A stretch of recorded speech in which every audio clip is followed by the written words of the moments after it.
Assalomu alaykum Abduqodir aka. Xush kelibsiz. Alaykum assalom. Kayfiyatingiz yaxshimi? Sog'lig'ingiz? Judayam kayfiyatim a'lo. Juda yaxshi. Begovatdan keldingiz. Aha. Xush kelibsiz. Bizni qiyofa kanalimiz bor. Shunda har xil mavzu suhbatlar qilamiz. Ko'proq siyosiy, lekin bugun siz bilan bo'ladigan suhbat bu favqulodda uchramagan mavzu bo'lgani uchun tomoshabinlarimizni tanishtirmoqchiman. Abduqodir aka Salimboyev Bekobod tumanidagi O'zbekiston mahallasida yashovchi. Lekin ko'rinishlari qarang, taxminan qancha yosh berishingiz mumkin, hurmatli ko'rarmanlar. Yoshlarini oxirroqda aytaman. Abduqodir aka, siz bilan yaqindan tanishdik, lekin biz oldinroq ko'rishgan ekanmiz, meni xotiramdan chiqib ketgan ekan. Sizni favqulodda xotirasi mustahkam inson sifatida kashf qildik. Siz xotirangizni mustahkamligini qachondan sezgansiz? Yo, tug'ilganingizdan beri shunaqa mustahkam xotira sohibimisiz? Ayting, marhamat. Men o'zi oldin oddiy oilada tug'ilganman. Ota-onam ilgari kolxoz deylardi, sobiq ittifoq vaqti oddiy kolxozchi bo'lishgan. Men ma'lumotim maktabni bitirgan bo'lgandan keyin o'rta maxsus bo'ladimi? Shunday o'rta ta'lim. O'rta ta'lim ma'lumotiga egaman. Lekin shu 10 yoshimdan keyin sal aqlim rivojlanib boshlangan. 10 yoshgacha uncha rivojlanmagan maqolangiz. Hatto lekin 3-sinfda o'qiganimda ana Mukarrama Turg'unboyevami, Halima Tamaraxonimmi, meni aniq esimda yo'q, qandaydir ulardan ikkovidan bittasini surati meni qo'limga tushgan. Men o'sha san'atga o'sha paytida menda qiziqish bo'lgan ekanda, o'sha suratni hatto kitobimni orasiga qo'yib maktabga ham olib borardim. Dars paytida shuni ko'rib o'tirganda berilib zavq bilan o'qituvchim darsni quloq solmay uni ko'rayotganimni sezib oldimga kelib haligi rasmni meni oldimdan olib yirtdi. Yirtuvdi. U endi bilmadim, shu darsni quloq solmay g'azablandimi, lekin san'atdan sal yiroqishimikan. Keyin yirtganda men o'sha surat uchun ho'ngrab yig'lab yuborgan edim. Hatto shunchalik surat uchun, endi u meni qarindoshim emas. Nima emas. Lekin xalqimizda taniqli bir san'atkorni rasmiga siz o'sha mashhur san'atkorlardan bo'lgan. Mana usta Tamaraxonim, usta Olim Komilov bilan Londonga borib qanaqa yutuqlarga erishib kelgan. Men usta Olim Komilovni ayoli Begimxon aya ikkovlari Mukarrama opani tarbiyalariga olganlar. Begimxon ayani singlisi mana Nurxon spektakli Muqimiy teatrida bir necha yillar qo'yilgan. O'sha Nurxon haqiqiy ularni singlisi bo'lgan ekan. Значит, usta Olim Komilov o'sha Nurxonga pochcha bo'lgan. Ularning ayoli Begimxon aya bo'lganlar. Juda yaxshi. Demak, o'sha voqealar esingizda qolgan. Keyin xotirangiz qanday mustahkamlana boshladi? Aytyapsiz, 3 yoshgacha hatto garangroq edim. Kirishga, darsga kirishga qo'ng'iroq bo'lganda qolib ketardim, xayol surib eshitmasmidim, e'tiborsizmidim dedingiz. Hatto men shu birinchi maktabga borganimda o'sha o'zlashtirishim yaxshi bo'lmaganidan menimcha 3 oy sentabr, oktyabr, noyabr o'qigan bo'lishim kerak. Keyin nima rahbar maktab ma'muriyati meni yana yil boshqatdan borar deb mana shu sovuq bahona nima qilgan. Keyin men ham nimaga o'rtoqlarim boryapti, men bormayapman demaganman ham. Keyin yana yil boshqatdan men 1-sinfga borganman. Keyin xotirangizni mustahkamligini qachon sezdingiz? Shu meni esimda qolgani 3-sinfgacha o'shani eslayman. 3-sinfdan keyin kuchaydi. Masalan, siz u paytlarda 10-15 yil, 20 yil, 30-40 yillik voqealarni ham qachon, soat nechida, qayerda bo'lganini eslab aytib bera olasiz. Juda ham eslayman, hammasini eslayman. Buni sababi nima deb o'ylaysiz? Ko'p o'qiganmisiz yoki gazeta, jurnal doim meni birinchi mashg'ulotim bo'lgan, o'sha gazeta, jurnal o'qish. Keyin men mana shu darajaga yetishimga, hatto men Toshkentga kelib bir marta kechki payt ketayotganda, men Toshkent avtobusdan qolganman-ku. Bo'kagacha borib olaveray, u yoqqa yana bir ketaman dedim. Keyin Bo'kada oстановкада tursam, bitta sizga o'xshagan ziyoli odam meni gap so'zlaridan o'qituvchi bo'lib ishlaganmisiz deganlar. Keyin men ha deb qo'ya qolganman, notanish odam uchun tushuntirib o'tirmay. Lekin meni muomalamdan o'qimishli odam deb o'ylagan. Shu meni faxrlantiradi. Chunki siz masalan hozir mana 10-sinfdagi o'qimadim deyapsiz. Keyin 40 yilga yaqin pochtachilik qildim deysiz. Sovet zamonida shunaqangi kasb bor edi. Ya'ni pochtachilar, pochtalarlar shu masalan bizning ham qishlog'imizga otga ikkita xurjuniga to'ldirib gazeta jurnallar olib borardi. boshqa kolxoz sovxozlarda shunday bo'lgan. Keyin bizga o'sha nimalar qishlog'imizdagi pensionerlarga pensiya pullarini berardi. Siz ham demak shunday ishlar qilgansiz.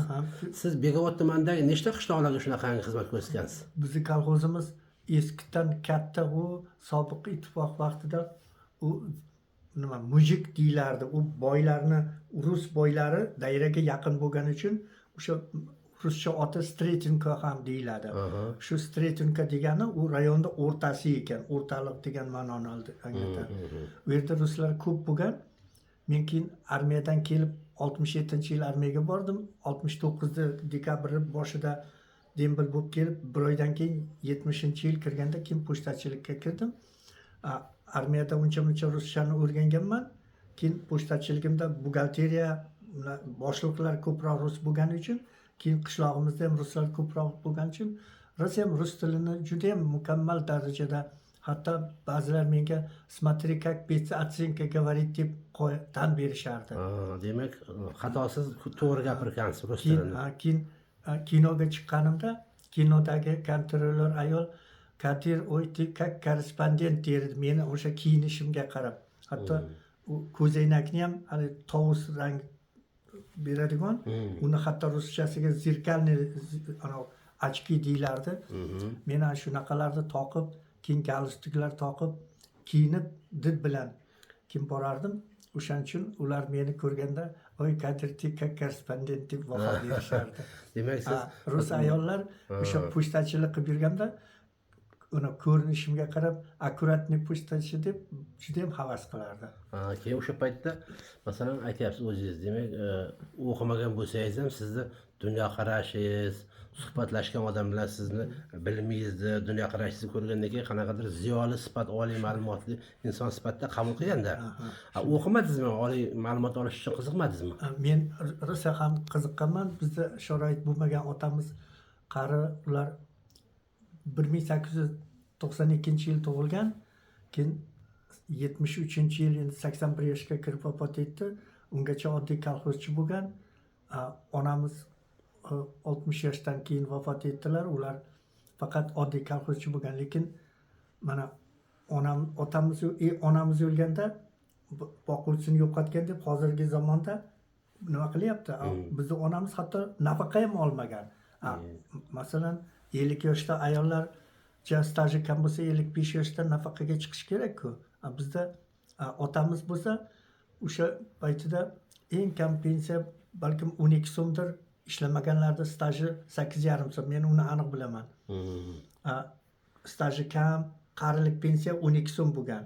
Lekin meni otam 17 so'm 30 tiyin olgan. Qarang, onamiz kasal, uyda men ikkita o'quvchi, bitta otam ishlovchi bo'lgan. Ular nafaqa yoshda bo'lsa ham. Demak, pensiya puli kam berganda juda. O'sha paytda shunday bo'lgan. Siz mana gazeta jurnallarni og'irda u yuklab, keyin pensiya pullarini olgansiz. Sizga qanaqadir ulov berganmi? Otmi, bir mototsiklmi, nimadir, yo piyoda o'ylarmidingiz? Yo'q, velosiped bilan ta'minlardi. O'z vaqtida bo'lmasa ham velosiped unda-munda berib turardi. Siz demak o'sha pensiya pullari ham ancha bo'lganda? Ko'p bo'lgan. Deyarli har bir xonadonda u paytda qarilar ham hozir ham bor-ku o'ziga yarasha. Ayol, erkak, keyin hozir ham mana nogiron boquvchisini yo'qotganlar olganday o'sha paytda ham pensiyachilar o'ziga yarasha bo'lgan. Biz 5-chizlodan boshlab pensiya pulini tarqatishni boshlardik. O'tgan safar bir suhbatimizda aytdingizki, oila va jamiyat gazetasiga keldim bir paytlar. Ularning muxbirlari bilan suhbatlashdim. Men Toshkentga kelsam, o'sha tahririyatga rosa o'zim borgim kelib borardim. Keyin nima uchun siz oila va jamiyatga ko'proq borgingiz kelardi u gazeta tahririyatiga? Men o'zim pochtachilik paytimda o'sha gazetani picha o'qigan edim. Buyog'ini aytavering. 96-yil mart boshida men ishdan ozod bo'lishga majbur bo'ldim. Keyin 97-yildan boshlab o'sha gazetani o'zim obuna bo'lib olib boshladim. Keyin u gazeta menga juda ham yoqardi, har tomonlama. O'zim o'qib bo'lgandan keyin boshqalarga ham tavsiya qilardim. Mana bitta unaqa chiqibdi deb, haligi yaxshi maqolani boshqalar ham o'qisin deb. Keyin unaqa odamlarim ko'p bo'lgan. Bu yoqdan bitta odam kelib so'rasa, gazetam boshqa odamda bo'lsa, undan olib kelib mana shu so'rovdi deb unga olib boraman. Men uni tahrir etdim, aytganman. Keyin o gazeta kimdadir qolishini xohlamayman. Nomer hatto yillab u meni bisotimday, boyligimday men uni asrardim-da, yillab. Keyin nomer. Keyin kimdir tasodifan qayerdadir ozgina yirtilsa, uni hali ko'rganda shunday kayfiyatim buzilib, o'zimni kasaldek his qilib yuborar edim. Yuragingiz achishganda. Shunaqa bo'ldi. O'sha gazeta uchun shunaqa bo'ladi. Endi Abduqodir aka, mana siz o'sha sohada ishlaganim uchun shunday bo'lsam kerak. siz pochtachilik qilgansiz, gazeta, jurnallarni aholiga tarqatgansiz, shuni deyarli ko'plarni o'qigansiz. O'qirdim. Bugun mana gazetalarimizni ahvoli ham qiyin, o'qiydigan odamlarimiz soni ko'paytirish ham qiyin. Nega sizga o'xshagan shu qiziqadiganlar kamayib ketdi? Sababi nima deb o'ylaysiz? Tirikchilikmi? Yo gazeta, jurnalda chiqayotgan maqolalar bugungi kun talabiga javob bermaydimi? Yoki boshqa bir sabab bormi? Nima deb o'ylaysiz? U ham keyin ko'proq odamlar televizordan ko'rishni xohlaydi. Tayyor ki mana Ijtimoiy tarmoq. Ana shulardan nima qiladi? U kitob o'qiguncha tayyor avdio kitoblar bor uchun o'qiydiganlar ham endi o'zi deyarli kam. O'qiydiganlar ham undan foydalanadi. Lekin men hamma u kitobni o'zidan o'qisa boshqacha fikr unda hosil bo'ladi. Keyin mana birov bermagan bilimni o'sha kitobdan olish mumkin. U kitobdagi yozilganlar hammasi hayotdan olib bu tajribadan o'tgan narsalar. Kitob o'qishga qiziqtirishni oshirish uchun har bir odam o'zini oilasida farzandlaridan boshlash kerak deyapmiz. Shunday. Lekin farzandlarni o'qitish, qiziqtirish qiyin bo'lyapti Abduqodir aka. Menda ham shunaqa. Nima qilamiz endi bu ketishda? Bilmasam, endi mana ko'proq bunga ovora bo'ladi. Keyin ozgina tirikchilik bilan ovora bo'lishadi. Demak, hozir asosiy vazifa pul topish, yaxshi yashash, boy badavlat yashash, sayohatlar qilish. Shunday. Kitob keyingi darajadagi bir nechinchidir o'ringa tushib qolgan, lekin bu fojia. Hatto mana qarindosh urug'ga borisham, men ularda intervyusida aytganman, u telefonda hol so'rash boshqa, borib yuzma-yuz bunday o'tirib bitta dasturxon atrofida suhbatlashish boshqa. Uni gashti boshqacha. Uni nimasini hech qanaqa boshqaga tenglashtirib bo'lmaydi.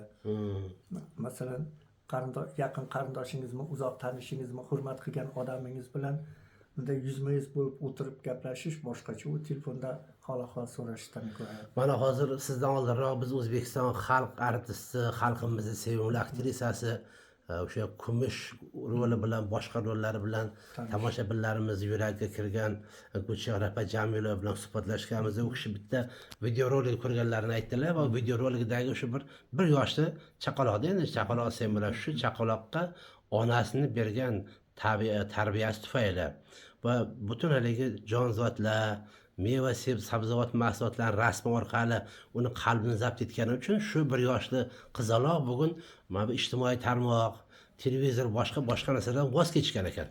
Mana shunaqa yo'llar bilan biz o'sha yosh tug'ilgan chaqaloqlarimizni tarbiyalab, kitobga mehr muhabbatni oshirsak bo'lmasmikan? Bo'ladi. U o'sha ota-onani tarbiyasiga bog'liqda yosh nihol u qayoqqa eksangiz o'sha yoqqa egiladi-ku. Uni mana shu yo'lga boshlasa, u endi kattalarning nimasida. Mana siz o'zingiz masalan bir necha yil pochtachilik qilib, gazeta, jurnallarning ichida o'sib, uni oshig'iga, maftuniga aylandingiz-ku. Hozir kitobsiz, gazetasiz hayotingizni tasavvur qilishingiz qiyin bo'lyapti. Men vaqtni rosa ham qadrlayman. O'sha ozgina bo'lsa ham bekarchi vaqtim behuda qolishniga xohlamayman. Xohlamaysiz. Behuda qolish. Yana bir narsa, siz hali aytdingiz-ku, hali Oila va jamiyat gazetasi kelganda muxbirlarning bitta savol berishlarini kutdim. Qanaqa orzungiz bor degan savol tezroq bering. Shu savolga javob beray deb aytdim dedingiz. Qanaqa orzungiz bor o'zi? Orzungizni aytingchi, qani yoshligingizda. Meni orzum o'zimning shaxsiy nima, u hech qayerga tepaga chiqara olmagan ichimda qolgan orzu shu san'atkor bo'lish edi. San'atkor bo'lganda ham mohir raqqos bo'lardim, balkim yana o'qiganda balkim u katta san'atkorlar, mashhur san'atkorlardek qo'shiqchi bo'lardim. Lekin men Toshkentga kelganimda ularni o'sha Chig'atoy qabristonida ko'p mashhurlar bo'lgani uchun o'sha yerga borib, hatto qabrlarni ziyorat qilaman. Har birlarini oldiga borgim keladi, ko'rgim keladi. Ularni o'sha qabriga borsam ham o'zlari bilan yuzma-yuz bo'lganday o'zimni his qilaman. Demak, siz yoshligingizda san'atkor bo'lishdi, ayniqsa raqqos bo'lishdi. Erkaklar orasida endi biz xalqimiz raqqos bo'lishdi, hazm qilish qiyin-da. Lekin mana Siz qanday filarmoniyada ilgari Uchqun G'aniyev degan raqqos bo'lgan. Negadir u to'g'rida hech qanaqa ma'lumot hech qayerda aytilmaydi. Uchqun G'aniyev? Ha, filarmoniyada ishlagan. U mana o'sha endi Tamara xonim, keyin Klara Jalilova, Gulshoda Otapoyeva ular raqs tushib ham lapar qo'shiq aytardi. Uni lapar deydi. Erkaklarda kim bor yana raqqoslar? Erkaklarimiz. Erkakda mana Nazriddin Shermatov bor, Nazarindagi bor. Erkin Qahorov, undan boshqa mana nima hozir Sherzod Kenjaboyev, hatto bir marta bitta kursi Xushvaqtda bo'lishi kerak. Joy tor edi, lekin u qolgan. Masalan, o'zingizcha siz ishga paytda uyingizda bir berilib raqslar ijro etasizmi? Ha, men uni oldin ham ko'p aytganman. Nima o'zim ko'proq o'sha muzikadan sho'xroq bo'lib, ilgarilar hatto qo'shiqni o'rtasida doira raqsiday berilardi. Ana o'shalar menga yoqardi. Mana 67-yilmikan, undan 68mikan, men yo'q 67-66 demoqchi edim. Ozgina betob bo'lib bandisaga tushgandim. Keyin o'sha bandisaga tushganimda, bandisada bolalik ayollar, bolalar ham ko'proq. Men endi u katta yoshdagi. Men u paytda 20 yosh, 19 yosh bo'lganman. Endi bandisada 5-6 kun yotdilar. Uzoq nari borsa 10 kun, lekin men 10 kun yotmaganman. Shuning ichida men bandisada ansambl tuzganman. Keyin u paytda Radio Uzil degan bo'lardi. U Radio Uzildan yaxshi men bor qo'shiq yangirab qolsa, endi navbat menga deb turib o'zim o'ynab ketardim. Boshqa paytda mana u bolani otini, familiyasini, hatto mana konferensiya, numerachilar konferensiya deyiladi. O'shalar boshlovchi. O'tkir Sidiqov bordi boshlovchi. Mana ular aytgandek qilib oldin ismini, keyin familiyasini aytardim, keyin ularga navbat berardim. Ular ham bilganicha endi yosh bolalar, men ularga как rejissyorday, ularni ballet masteriday shunga ozgina bo'lsa ham tayyorlaganman, hissam qo'shilgan. O'shalarni eslayman. Abduqodir aka, 7-yil bo'lsa mana qiziq savolda gapingiz bo'lim uzr. Siz nihoyatda gazeta, kitob ko'p o'qib, raqqoslikka muhabbat paydo bo'ldi sizda. Holbuki siz yozuvchi bo'lishingiz mumkin edi, jurnalist bo'lishingiz mumkin edi, haligi siz yoshligingizda aytganda. Tohir Malikni, mana nima O'tkir Hoshimovlarni kitoblarini rosa ham yaxshi ko'rib o'qiyman. Erkin Vohidovniki bo'lsa ham yaqinda bu Turdiqul bir o'lkaki degan Farhod Bobojonovga bag'ishlangan kitob menga sovg'a qildilar. Ularga o'zlariga berilgan sovg'adan. Boshqa ham uni men 2 martalab hatto qayta o'qib chiqdim. Mazza qilib o'qidim. Juda ham yaxshi madaniy oziq. Shunga aytyapman-da, demak raqqoslikka bo'lgan sizdagi haligi intilish kuchli bo'lganda undan ham. Yaxshi, endi mana sizga suhbatimiz avvalida bizni kanalimizni ko'rarmanlarga aytgandim, yoshlarini aytmaymiz deb, sir saqlaymiz degandim. Taxminan sizni ular ham o'zlaricha chamalab aytishi mumkin. Bir 60-65 yosh deb, lekin asl yoshingiz nechida o'zi? Meni asl yoshim mana 47-yil 15-iyulda tug'ilganman. 2 oydan keyin 78 ga to'laman. Endi joyiga kelganda mana buni aytib beray. 19-yil O'zbekiston Davlat filarmoniyasiga bordim. Muhammadjon Shokirovning oldiga. Ular Abdulla Raimjonovning qo'shig'iga nima tayyorgarlik ko'rayotgan ekan. Keyin bir 15-16 ta muzikantlar, 4 ta qo'shiqchi yigit, 4 ta qo'shiqchi qizlar ham bor edi. Keyin men bir o'rtada tanaffus bo'lganda o'sha paytda televizorda yoshimni top ko'rsatuvi bo'lardi. Men mana hozir televizorda yoshimni top ko'rsatuvi bor. Mana men sizlarning yonlaringda o'tiribman. Qani meni yoshimni topinglar deb ularga aytdim. O'sha 20 ta nima bo'lsa o'quvchi, studentlar, talabalar. Ular u dedi, bular u dedi. Keyin men aytdim, endi yaqinlashtiraring, mayli sizlarni qiynamay, Muhammadjon nima Shokirov ustozlaring meni boshlab kirganda Abduqodir akam degan edi. Ular 49-yil bulardan katta ekan deb o'shanga ahamiyat bermabsizlar. Men ulardan 2 yosh kattaman deb keyin o'zimni yoshimni aytganda, ular ham o'shanda siz kabi yoshimga nima qilganini havas qilib ishonmagan. Yana bir narsada Abduqodir aka, mana siz bilan gaplashyapman, bir samimiy, sodda, bir chapani, bir daryoga o'xshagan daryodil inson bo'lib ko'rinyapsiz. Balki yoshingizni mana shunday ko'rinishi, yosh bo'lib ko'rinishi o'sha qalbingizdagi samimiyatni, bolalarga o'xshagan feelingizni borligi, birovga yomonlik tilamaganingizni oqibati bo'lsa kerak deb o'ylayman.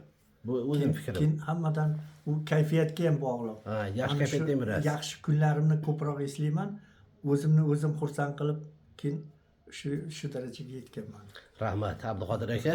Qadrli kuzatuvchilar, bizning navbatdagi suhbatdoshimiz Begobodlik Abduqodir aka noyob qobiliyat egasi, xotiralari nihoyatda mustahkam va bir necha yil davomida pochtachilik qilganlar, xalqimizga gazeta, jurnallar tarqatganlar, ma'naviyat ma'rifatni oshirishga xizmat qilganlar va orzulari esa raqqos bo'lish bo'lgan. Qarang, antiqa inson bilan suhbatlashdik.